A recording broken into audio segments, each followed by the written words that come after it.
Assalamualaikum warahmatullahi wabarakatuh. Halo semuanya, perkenalkan nama saya Ovia Destiana Sugiono. Saya akan menjelaskan tentang mata kuliah tata kelola pertemuan keempat, 5, 6, dan 7. Untuk minggu keempat, saya akan menjelaskan cara CSR, pengukuran permasalahan dalam implementasi dan isu-isu. Nah, di sini ada pengukuran CSR. Menurut Preston dan Bannon, mengemukakan bahwa salah satu pengukuran CSR dapat dilakukan dengan mengukur setiap elemen individual CSP, dan yang lainnya adalah untuk mengukur semua elemen CSP kolektif. Kendala metode skala kolektif CSP akan cenderung terpengaruh oleh perbedaan yang disebabkan oleh industri. Metode lain adalah menggunakan GRI dan ISO 26000. ISO 26000 menekankan pada kinerja, manfaat, dan dampak kegiatan-kegiatan. Yang pertama, tata kelola organisasi dan perusahaan. Yang kedua, praktek ketenagakerjaan. Yang ketiga, praktek beroperasi yang adil. Yang keempat, hak asasi manusia. Yang kelima, lingkungan. Yang keenam, hak dan perlindungan konsumen. Yang ketujuh, keterlibatan dan partisipasi masyarakat. Selanjutnya, kriteria pemenang proper Kementerian Lingkungan Hidup. Yang pertama, hitam, diberikan kepada penanggung jawab usaha dan kegiatan yang sengaja melakukan perbuatan kelalaian mengakibatkan pencemaran dan kerusakan lingkungan. Yang kedua, merah, diberikan kepada penanggung jawab usaha atau kegiatan yang upaya pengelolaan lingkungan hidup. Ketiga, biru, diberikan kepada penanggung jawab usaha atau kegiatan yang telah melakukan upaya pengelolaan lingkungan. Yang keempat, hijau, diberikan kepada penanggung jawab usaha atau kegiatan yang telah melakukan pengelolaan lingkungan lebih dari yang dipersyaratkan. Yang kelima, emas, diberikan kepada penanggung jawab usaha atau kegiatan yang telah secara konsisten menunjukkan keunggulan lingkungan. Masalah-masalah dalam implementasi CSR. 6 langkah implementasi CSR menurut Tayanat yang dirancang oleh Departemen Perdagangan dan Industri Inggris dan diadaptasikan oleh World Bank Institute. Yang pertama, komitmen awal. Yang kedua, analisis kondisi eksternal dan pengaruhnya terhadap bisnis. Yang ketiga, mengkaji ulang struktur internal, strategi, dan rencana tindak. Yang keempat, implementasi. Yang kelima, pengukuran dan pelaporan hasil konsultasi dengan stakeholder. Untuk minggu kelima, saya akan menjelaskan tentang ide-ide dan pendapat mengenai CSR. Konsep tanggung jawab sosial. Beberapa pakar akademis tentang subjek berusaha menjelaskan etika normatif di balik dasar pemikiran CSR. Carroll menyiratkan bahwa bisnis memiliki komitmen terhadap masyarakat.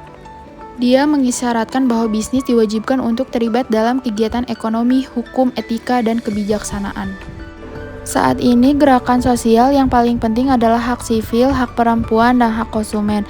Selain itu, banyak individu yang juga berafiliasi dengan gerakan lingkungan. Periode ini dicirikan sebagai era isu di mana perusahaan mulai memperhatikan kepedulian sosial, lingkungan, dan komunitas. Dalam berbagai kesempatan, pengertian CSR telah digunakan sebagai sinonim untuk etika bisnis. Itu juga telah dikaitkan dengan filantropi perusahaan dan terkait dengan kebijakan lingkungan. CSR telah berganti nama menjadi kinerja sosial perusahaan dan kewarganegaraan perusahaan. Tampaknya masih ada keseragaman dan konsistensi dalam penggunaan istilah CSR. Dalam hal ini, peneliti telah mengidentifikasi beragam pengertian CSR yang dapat ditafsirkan berbeda. Tujuannya dari bagian ini adalah untuk memperjelas konstitusi ini. Nah, untuk minggu ke-6, saya akan menjelaskan tentang membuka tanggung jawab sosial perusahaan melalui komunikasi pemasaran terintegrasi.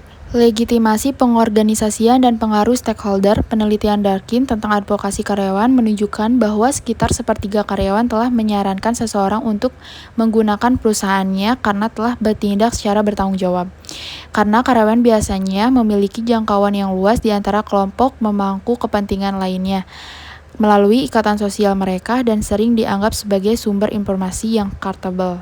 Perusahaan harus menyesuaikan strategi komunikasi CSR internal mereka dan mencari cara untuk melibatkan karyawan dan mengubahnya menjadi CSR perusahaan duta besar. Komunikasi CSR. Kepentingan mengharapkan bisnis yang bertanggung jawab untuk melaporkan pandangan yang benar dan adil. Pertama, motif ekstrinsik dipandang sebagai upaya untuk meningkatkan bottom line perusahaan. Kedua, pemangku kepentingan dapat melihat bahwa bisnis memiliki motif intrinsik ketika bertindak atas dasar kepedulian yang tulus terhadap masyarakat. Komunikasi CSR beserta penggunaan media.